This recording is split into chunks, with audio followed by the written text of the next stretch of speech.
Om Swastiastu. Assalamualaikum warahmatullahi wabarakatuh. Salam nama budaya dan salam sejahtera untuk kita semua. Nah, pada kesempatan yang berbahagia ini, izinkan saya untuk memaparkan materi tentang antraks. Nah, apa sih itu antraks? Antraks merupakan penyakit yang zoonosis yang memiliki arti penting dalam kehidupan dan kesehatan hewan serta manusia. Penyakit ini disebabkan oleh bakteri Bacillus anthracis, yaitu Bacil gram positif, berbentuk batang dan mampu membentuk spora yang dapat bertahan lama di lingkungan. Antraks ini tuh bersifat akut dan sangat menular, serta sering menimbulkan kematian mendadak terutama pada hewan herbivora seperti sapi, kambing, kerbau, dan juga domba. Dalam konteks veteriner, antraks menimbulkan dampak ekonomi yang sangat besar dan juga tinggi, teman-teman.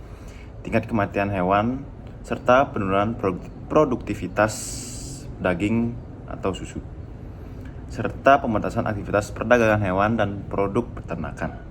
Selain itu, antraks juga berpotensi menularkan ke manusia, sehingga penanganan yang tepat dan juga tepat harus kita siapkan.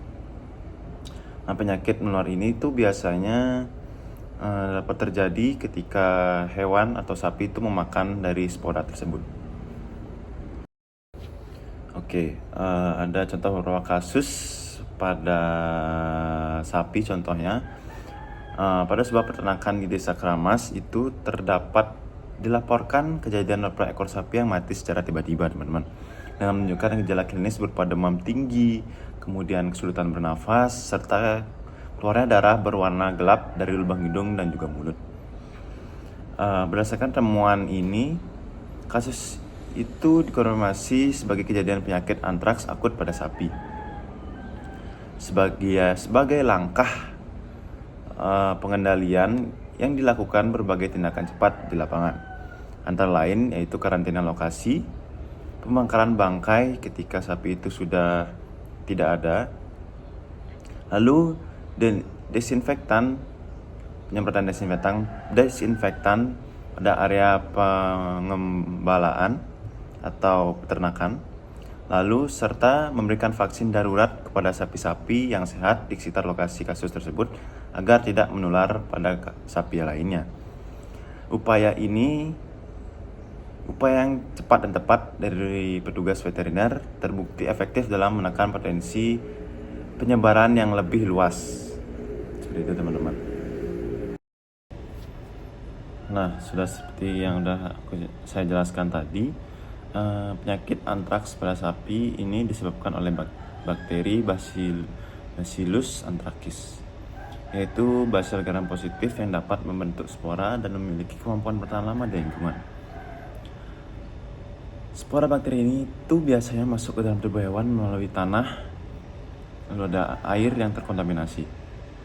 Setelah tertelan, spora ini akan berubah menjadi bentuk vegetatif yang aktif dan menghasilkan racun atau toksin yang sangat amat berbahaya bagi hewan tersebut.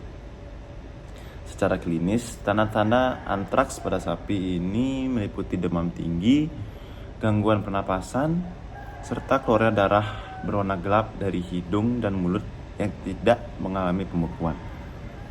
Diagnosis penyakit ini dapat ditegakkan melalui pemeriksaan mikroskopis kultur bakteri maupun uji PCR.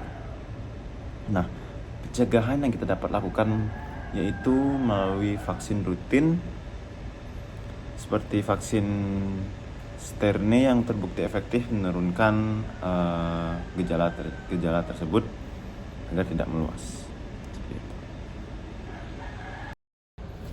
Nah, kita sekarang masuk ke pencegahan.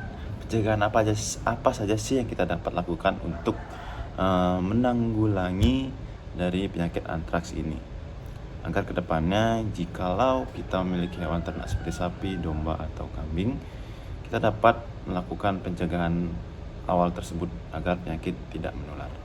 Nah, upaya pencegahan penyakit antraks pada sapi khususnya perlu dilakukan secara sistematis, terutama melalui vaksin rutin menggunakan vaksin Sterne, khususnya di wilayah yang telah ditetapkan sebagai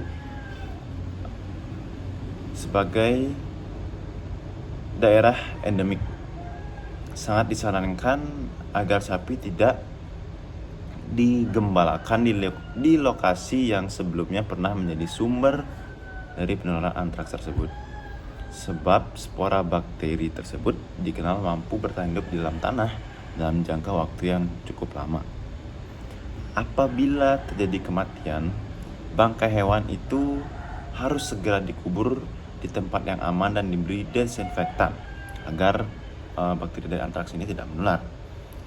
Karena kita tahu tadi antraks itu dapat bertahan di dalam tanah. Nah, tanpa pendugaan untuk mencegah penyebaran spora ke lingkungan lainnya. Jadi itu yang kita dapat lakukan jikalau kita memiliki ternak seperti sapi yang sudah terlanjur terkena antraks, agar tidak menular ke sapi atau hewan herbivora lainnya.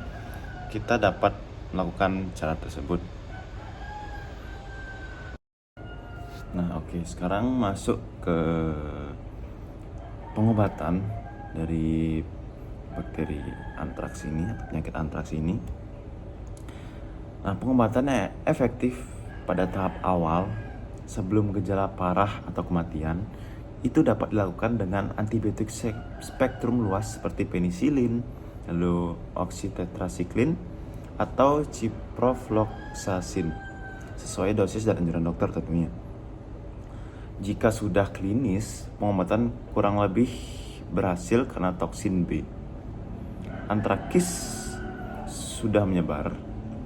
Nah, bangkai dilarang dibuka, tapi harus diisolasi atau dikubur dan didesinfeksi. Peternak juga harus menjaga seluruh kebersihan dan batasi lalu lintas dan laporan kematian mendadak agar petugas dapat bertindak dengan cepat.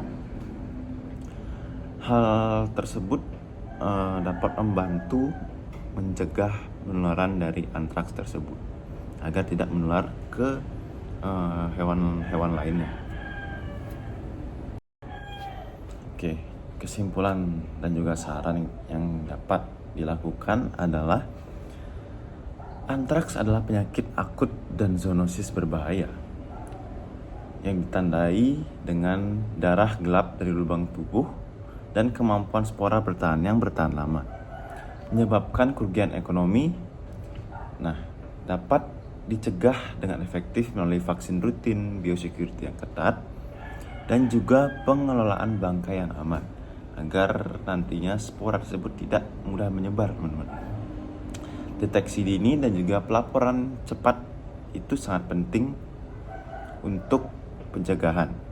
Nah, saran yang bisa dilakukan adalah yaitu vaksinasi tahunan, menjaga kebersihan, dan jangan sekali-sekali buka bangkai hewan yang telah mati mendadak, khususnya yang sudah terinfeksi antraks. Nah, di sini peran pemerintah dan juga dokter hewan itu juga sangat penting, khususnya untuk pengawasan serta edukasi ke peternak, serta pemberian vaksin dan juga antibiotik agar antraks ini tidak menyebar dan tidak meluas ke peternakan lainnya. Sekian mungkin yang bisa disampaikan.